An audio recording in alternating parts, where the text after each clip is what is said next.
আসসালামু আলাইকুম। আজকে আপনাদের জন্য নিয়ে এসেছি আলু দিয়ে ফুলকপির মজাদার একটি ভাজি, যা সব বাঙালিদের কাছে খুবই প্রিয় খাবার।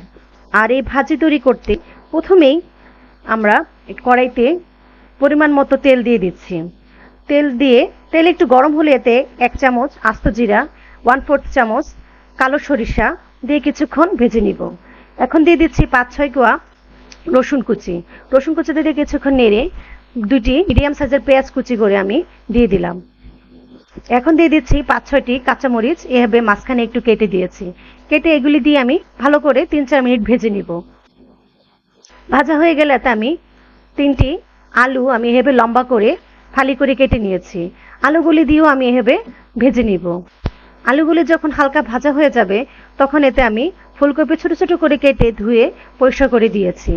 ফুলকপিটা দিয়ে আমি প্রায় 3-4 মিনিট ভেজে নিব। ভাজার পর আমি এতে দিয়ে দিচ্ছি 1/2 চামচ হলুদের গুঁড়া, 1/2 চামচ মরিচের গুঁড়া দিয়ে আমি এটা ভালোভাবে ভেজে নিব। দেখেন আমি এভাবে ভেজে নিয়েছি। এখন আমি ঢাকনা দিয়ে 3-4 মিনিট রান্না করব। 3-4 মিনিট পর যখন এভাবে তেলের উপর উঠে আসবে তখন এতে আমি স্বাদ মতো লবণ দিয়েছি। লবণ দিয়ে আবার নেড়ে দিলাম। নেড়ে এখন আমি এতে এই কিছু পানি, মানে আধা কাপ পানি দিয়ে আমি এটা নেড়ে একটু ঢাকনা দিয়ে রাখবো, যেন ফুলকপি আলুটা একটু সিদ্ধ হয়ে আসে। এখন দিয়ে দিচ্ছি ফুলকপি সে ডাটাগুলো আমি এভাবে ছোট ছোট করে কেটে ধুয়ে পরিষ্কার করে দিলাম।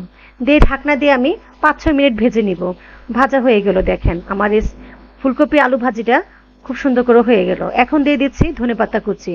ধনেপাতা কুচি দিয়ে আমি সার্ভ করে নিব। বাস হয়ে গেল আমার মজাদার আলু দিয়ে ফুলকপি ভাজা। এটা আপনারা রুটি, পরোটা সবকিছুর সাথেই সার্ভ করতে পারেন। আমার এই রেসিপিটা আপনাদের যদি পছন্দ হয়ে থাকে আমার পাশেই থাকবেন। আসসালামু আলাইকুম। ভালো থাকবেন, সুস্থ থাকবেন।